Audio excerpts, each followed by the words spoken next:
Breaking news. New Year's Eve celebrations give way to pandemonium on the coast of Providence, Rhode Island, as the city's lighthouse is reportedly transformed into a giant albino alligator. Officials are calling the creature the Instigator, a fitting portmanteau for this instantaneous alligator. For more information, we turn to our eye in the sky, Max Quipley, reporting live from the shores of Providence, Rhode Island. What's going on over there, Max? We are currently flying over the Instigator. It's breathtaking. You'd honestly have to see it to believe it. Animal Control have advised the public to avoid contact with the Instigator, but that hasn't stopped crowds from gathering. A local militia has already formed a perimeter around the creature. While the Instigator appears docile, there have been eyewitness reports of similar transformations rippling throughout the city of Providence. Street lights popping into palm trees, ants turning into gumballs. It's chaos over here. Who knows what will transform next? I don't know about you, but I feel a little... Max, is everything all right on your... Oh, God. Oh, God, no. Harrowing stuff.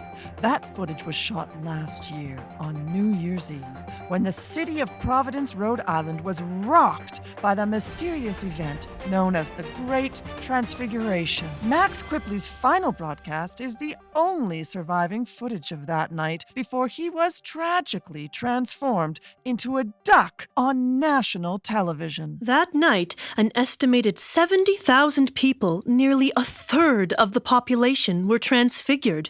Even now, a year later, the people of Providence continue to transform. Just this afternoon, Mayor Bryce Pinkerton transformed into a steak and cheese sandwich in the middle of a public address. The late Mayor Pinkerton is the 5th public official to transform this month. While the cause of the Great Transfiguration remains unclear, Providence has soldiered on, and today, December 1st, after keeping its borders closed for nearly a year, the city has opened its doors to the public. Though I doubt this'll do much for tourism, there aren't many mad enough to step into the home of the Instigator after all.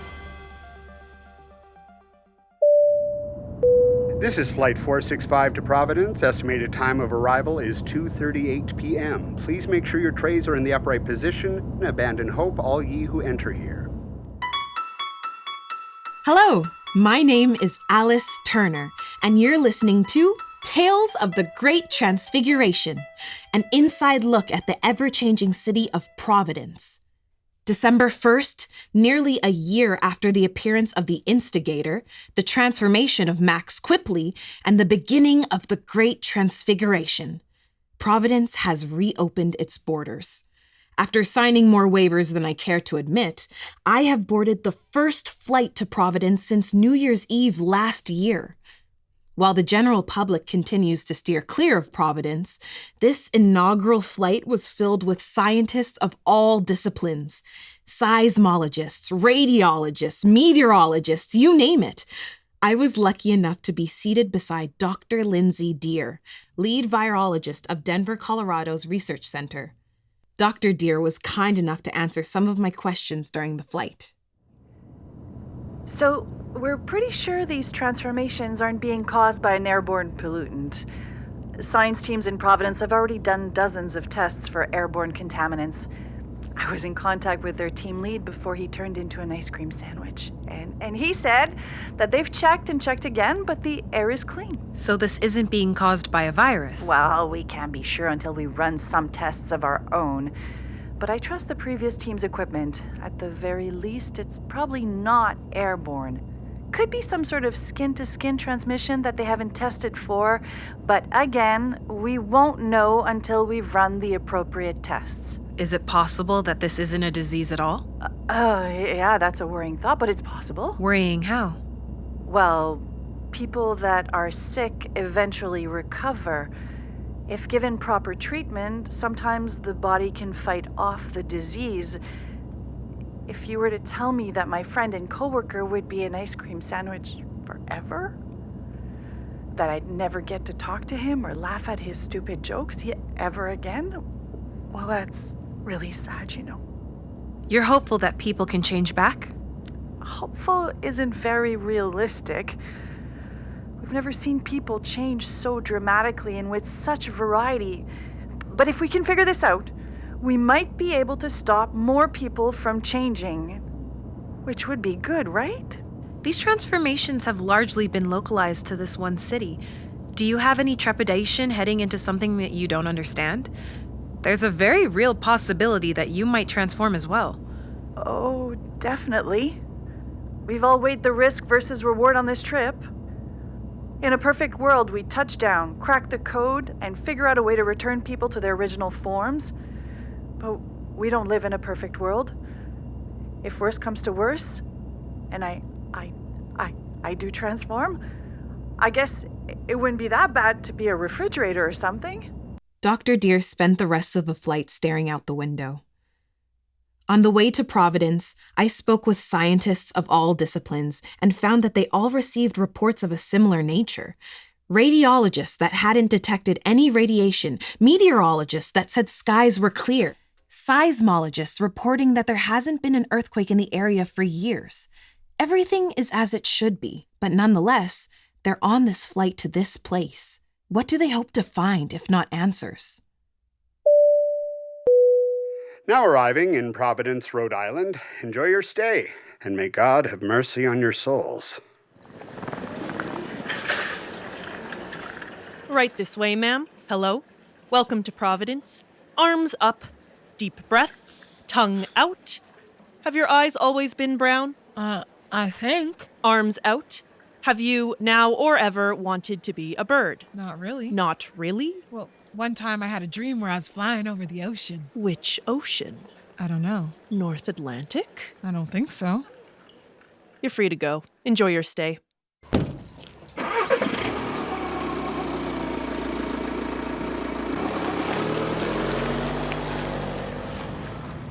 Providence isn't quite what I expected. I'd mentally prepared myself to walk into a war zone, but it feels more like a combination of a citywide garage sale and a petting zoo. The roads are littered with junk, a life preserver at a bus stop, an old rotary phone in the middle of a crosswalk, people in bright yellow vests scooping up handfuls of buttons into a jar by the curb. Not 15 minutes on the road, and I've already had to drive around 3 cows and an ostrich. And everything's got these bright red "Hello, my name is" stickers on them. A few that I've seen so far. On a moose grazing by the side of the road, "Hello, my name is David, Transformation Class 1A." A tennis racket in a bird's nest with the label "Hello, my name is Robin, Transformation Class 2B." And on the side of a tree growing on the boulevard by a 4-way intersection, "Hello, my name is Stoplight, Transformation Class 3B." Do I need a label too?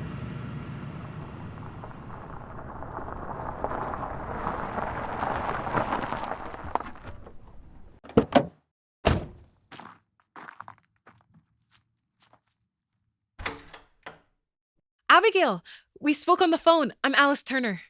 Nice to meet you in the flesh, Alice.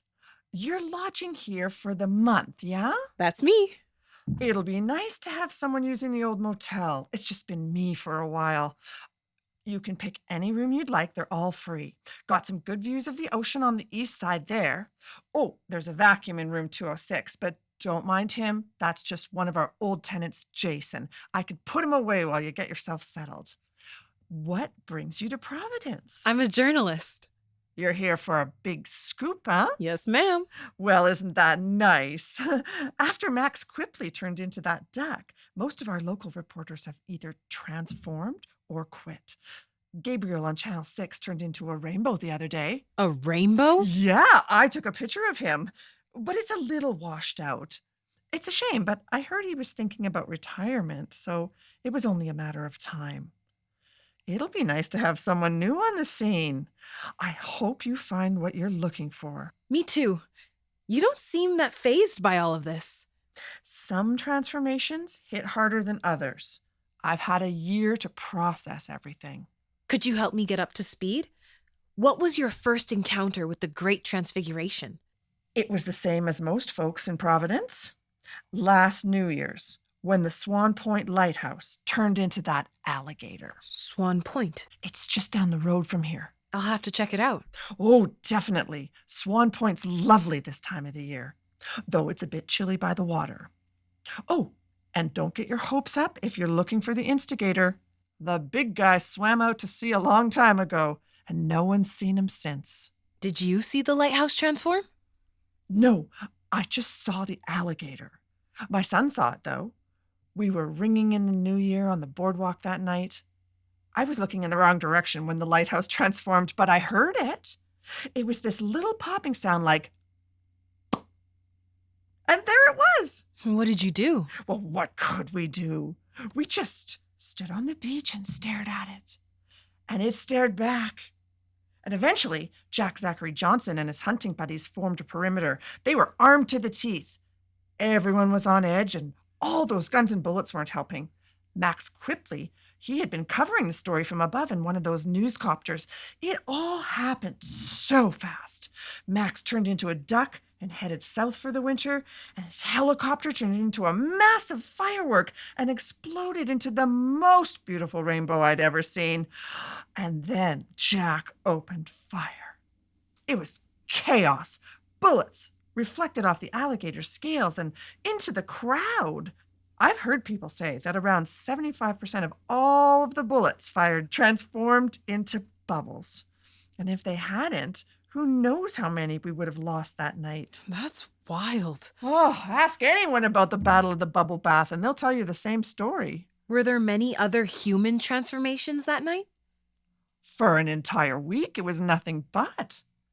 The Battle of the Bubble Bath set into motion the longest chain of transformations Providence has ever seen.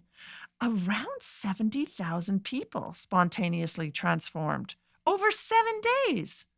Most of the property damage was caused by people ballooning out into buses or elephants. A guy I knew, Robbie Flay, turned into a blue whale on the 23rd floor of Textron Tower. Brought the whole thing down in an evening. Luckily, anyone working late that night turned into butterflies and flew out the window. By Sunday, the transformation started to slow down. Streets were littered with piles of confetti. A few personal friends of mine turned into balloons, and I had to get a ladder to get them off the ceiling. After a week of chaos, those of us that were still unchanged voted to lock down the city until things calmed down. And have they calmed down? I'd say so. But maybe I've just gotten used to this new normal? My son turned into a raven a couple of months ago. He flew right out of town, and I didn't bat an eye. I just watched him fly away. Oh, I'm sorry for your loss. He was a beautiful bird.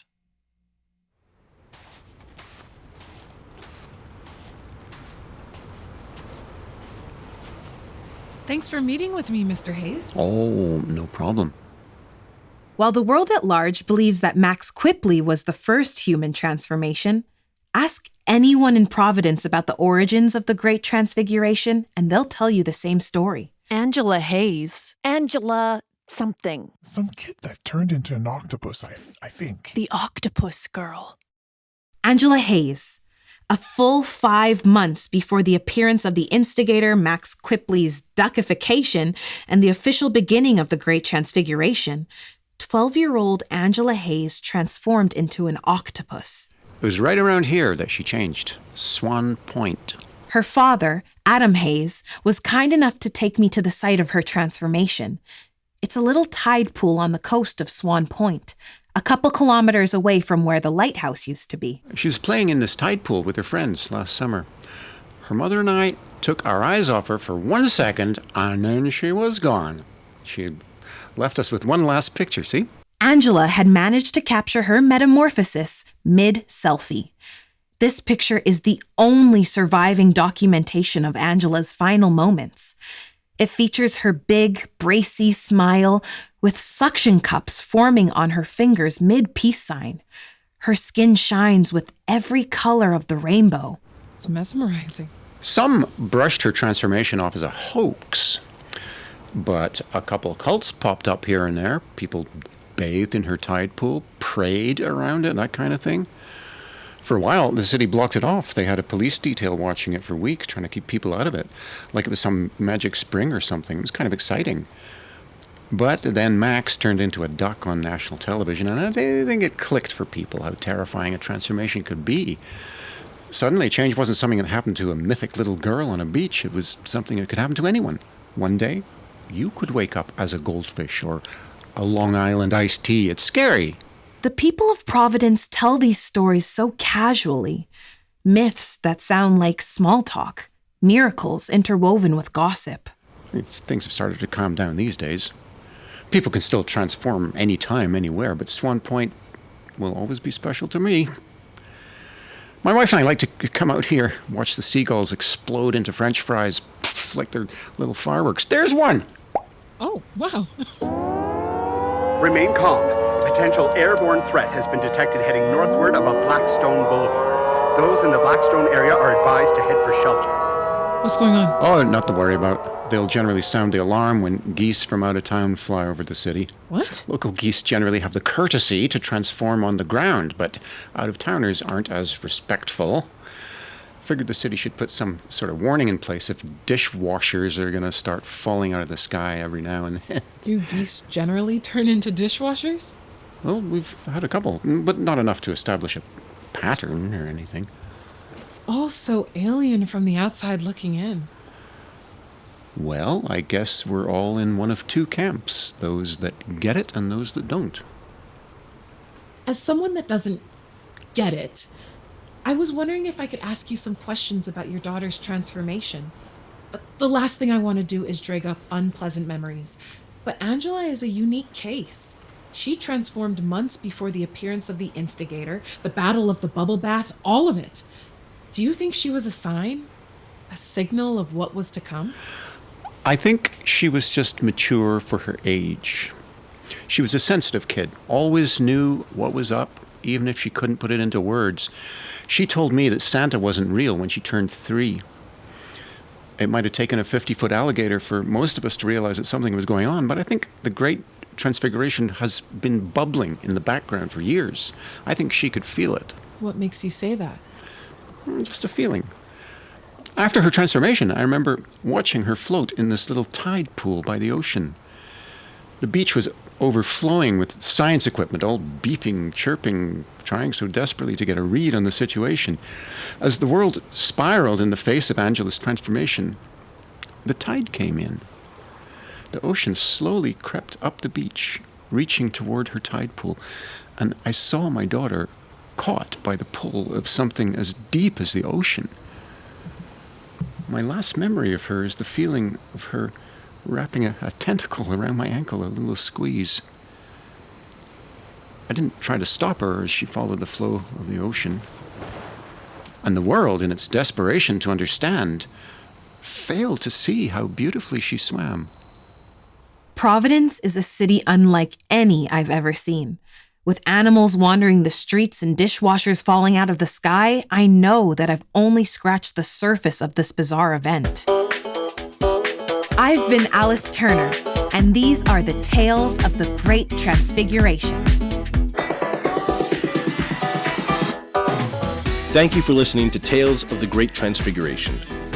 This episode was written by Ben Townsley, with direction by Andraea Sartison, and featuring the voice talents of Ardith Boxall, Reena Jolly, Kara Joseph, Ross McMillan, Geneviève Pelletier, Sam Plett, and Ray Strachan.